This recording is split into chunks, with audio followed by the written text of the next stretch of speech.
తెలంగాణలో power fight నడుస్తోంది. విద్యుత్ కోతలపై బీఆర్ఎస్ కాంగ్రెస్ మధ్య మాటల యుద్ధం కొనసాగుతోంది.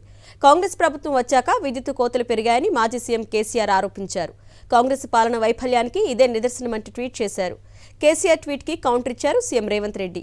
అధికారం కోల్పోయిన అసహనంతో కేసీఆర్ అబద్దాలు మాట్లాడుతున్నారని మండిపడ్డారు. కాంగ్రెస్ హామీలు అమలు చేస్తుంటే తట్టుకోలేకపోతున్నారని ఎద్దేవా చేశారు సీఎం రేవంత్ రెడ్డి. తెలంగాణ రాష్ట్రంలో చాలా చిత్ర విచిత్రమైన సంఘటనలు జరుగుతున్నాయంటూ బీఆర్ఎస్ అధినేత కేసీఆర్ ట్వీట్ చేశారు. మహబూబ్ నగర్ లో మాజీ మంత్రి శ్రీనివాస్ గౌడ్ ఇంట్లో భోజనం చేస్తున్నప్పుడు 2 సార్లు కరెంటు పోయిందన్నారు. కరెంటు పోవడం లేదంటూ ఊదరగొడుతున్న తెలంగాణ సీఎం, డిప్యూటీ సీఎం దీనికి ఏం చెబుతారంటూ ప్రశ్నించారు. రాష్ట్రాన్ని పాలిస్తున్న కాంగ్రెస్ పార్టీ పరిపాలన వైఫల్యానికి ఇంతకన్నా గొప్ప నిదర్శనం ఏముంటుందని రాష్ట్ర ప్రజలు, మేధావులు ఆలోచించాలంటూ ట్వీట్లో రాసుకొచ్చారు కేసీఆర్.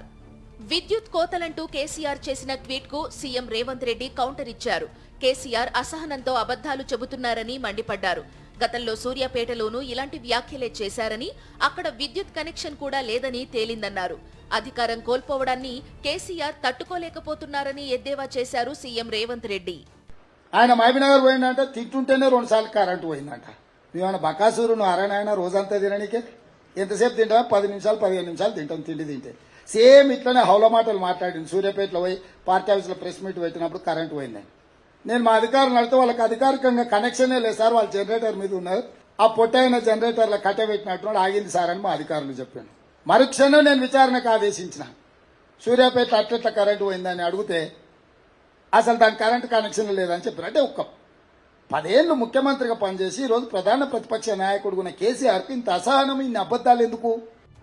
రాష్ట్రంలో వ్యవసాయ, గృహ అవసరాలకు, పరిశ్రమలకు ఎక్కడా ఇబ్బంది లేకుండా ప్రభుత్వం సమర్థవంతంగా విద్యుత్ సరఫరా చేస్తోందన్నారు సీఎం రేవంత్.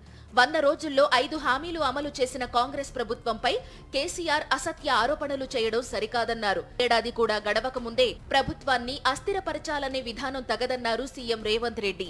మా నమ్మకం నువ్వే జగన్, మా నమ్మకం నువ్వే జగన్, మా నమ్మకం నువ్వే జగన్, మా నమ్మకం నువ్వే జగన్, మేం నమ్ముతాం నిన్నే జగన్.